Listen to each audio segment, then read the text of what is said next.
आज की दुनिया में जहां चारों ओर इच्छाओं का शोर, विकर्षण और भाग दौड़ है, वहां स्वयं पर विजय पाना ही सबसे बड़ी उपलब्धि है। इतिहास गवाह है कि सच्ची महानता बाहर की वस्तुओं से नहीं, बल्कि भीतर के आत्मसंयम से जन्म लेती है। अक्सर लोग ब्रह्मचर्य को केवल अविवाहित रहना या कामेच्छा से दूर रहना समझते हैं, लेकिन इसका गहन अर्थ इससे कहीं आगे है। ब्रह्मचर्य का मतलब है इंद्रियों पर संयम, जीवन शक्ति का संरक्षण और उसे उच्च उद्देश्य की ओर मोड़ना। ये दमन नहीं, बल्कि रूपांतरण है। ये त्याग नहीं, बल्कि उत्थान है।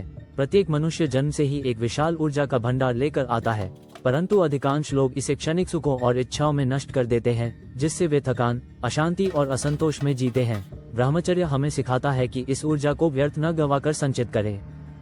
जब आप इसे नियंत्रित करते हैं, तब जीवन में उत्साह, ताजगी और असाधारण शक्ति का अनुभव होता है। इसे एक बांध, डैम की तरह समझिए। यदि उसमें जगह जगह से रिसाव होगा तो पानी जल्दी खत्म हो जाएगा, लेकिन यदि पानी सुरक्षित रखा जाए तो वही जल पूरी नगरी को रोशन कर सकता है। इसी तरह सुरक्षित ऊर्जा जीवन को प्रकाशित कर देती है। मानसिक स्पष्टता और एकाग्रता आज का सबसे बड़ा संकट है। एकाग्रता की कमी, मोबाइल, इंटरनेट और इच्छाओं ने मन को बिखेर दिया है। ब्रह्मचर्य अभ्यास से मन स्वतः ही स्थिर होता है। विद्यार्थियों के लिए यह वरदान है। स्मरण शक्ति और ध्यान की क्षमता बढ़ती है। कार्यक्षेत्र में निर्णय लेने की क्षमता मजबूत होती है। जब ऊर्जा इधर उधर खर्च नहीं होती, तब बुद्धि तीक्ष्ण बनती है और जीवन में स्पष्टता आती है। भावनात्मक शक्ति, इच्छाएं अक्सर इंसान को नियंत्रित करती हैं। परिणाम स्वरूप लोग पछतावे, चिंता और असंतोष में जीते हैं। ब्रह्मचर्य का पालन करने वाला व्यक्ति इन इच्छाओं का दास नहीं, बल्कि मालिक बनता है।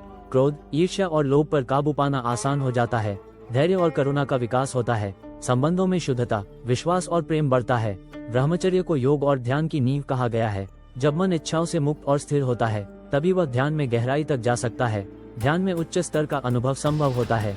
ईश्वर और आत्मा का साक्षात्कार सरल हो जाता है।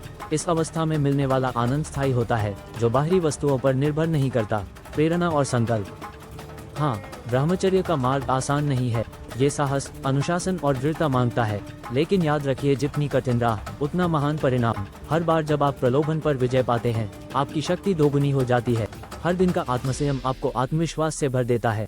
हर क्षण की साधना आपको आपके उच्चतम स्वरूप की ओर ले जाती है। महानता कभी भोग विलास से नहीं मिली, बल्कि त्याग और आत्मसंयम से मिली है। व्यवहारिक कदम छोटा आरंभ करें। बोलचाल, खानपान और दैनिक आदतों पर संयम रखें। ध्यान करें। प्रतिदिन कुछ मिनट ध्यान से मन को स्थिर करें। शारीरिक अनुशासन अपनाएं। योग और व्यायाम से शरीर व मन मजबूत बनता है। उच्च उद्देश्य चुनें। जब जीवन में बड़ा लक्ष्य होगा तो छोटी इच्छाएं स्वतः कमजोर हो जाएंगी। आधुनिक दुनिया में जहां लोग इच्छाओं के गुलाम बनते जा रहे हैं, ब्रह्मचर्य ही हमें आत्मबल और स्वतंत्रता दिला सकता है। जब आप ब्रह्मचर्य का मार्ग अपनाते हैं, तब आप केवल अनुशासित नहीं होते, बल्कि जीवन के सर्वोत्तम और ऊंचे स्वरूप को जीना शुरू करते हैं।